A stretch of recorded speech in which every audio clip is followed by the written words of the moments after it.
Waves media Telugu. Annamayya జిల్లా మదనపల్లి జాతీయ Telugu Desam party ప్రధాన కార్యదర్శి పీలేరు శాసనసభ్యులు నల్లారి కిషోర్ కుమార్ రెడ్డి ఆర్ఎండ్బి గెస్ట్ హౌస్లో కార్యకర్తలతో సమావేశం ఏర్పాటు చేశారు. ఈ కార్యక్రమంలో రాబోయే స్థానిక ఎన్నికల్లో గెలుపు రాజకీయాల మారి అందరూ కలిసి పనిచేయాలని తెలియజేశారు. ఈ కార్యక్రమంలో మదనపల్లి తంబళ్లపల్లి పీలేరు తెలుగుదేశం పార్టీ నాయకులు కార్యకర్తలు పాల్గొన్నారు.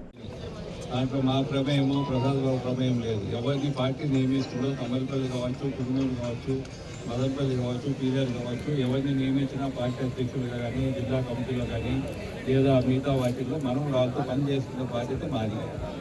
సో నియమించేంత వరకు ఎవరైనా ప్రయత్నం చేసుకోవచ్చు, తప్పులేదు. ఒకసారి నియమించిన తర్వాత ఫైనల్ మళ్ళీ అసంతృప్తి ఉండకూడదు, దానిపైన మళ్ళీ కంప్లైంట్ ఉండకూడదు ఎవరు కానీ. ఏమన్నా ఉంటే ప్రసాద్ బాబు గారు అధ్యక్షుడు ఈయన ఉంటాడు, మా నోటీసు కూడా జాయిన్ అయినా ఉంటాడు, ఆయన కోఆర్డినేట్ చేసే బాధ్యత. ఒకసారి పార్టీ నిర్ణయం చేసిన తర్వాత పలానా అధ్యక్షుడు పలానా మండలానికన్నా లేదా జిల్లా కమిటీలో వేశారు. ఇప్పుడు కొంతమందికి ఒకవేళ ఇబ్బంది ఉండొచ్చు, కొంతమందికి జరగకపోయిండొచ్చు, దాటుకోవచ్చు.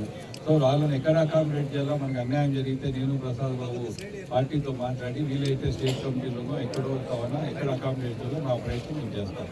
నాకు తెలుసు ఎవరు పార్టీ దాని గురుప్రసాద్ ఎవరు పార్టీ ఎవరు కష్టపడినారు, అధికారం లేనప్పుడు ఎవరున్నారో నాకు అంతా తెలుసు. పీలేరు కానీ పొంగనూరు కానీ తమ్మలు కానీ పొంగనూరు మదనపల్లి కానీ ఎవరు కష్టపడినారో నాకు తెలియకుండా ఏం లేదు. నాకు తెలుసు, ప్రసాద్ బాబుకు తెలుసు.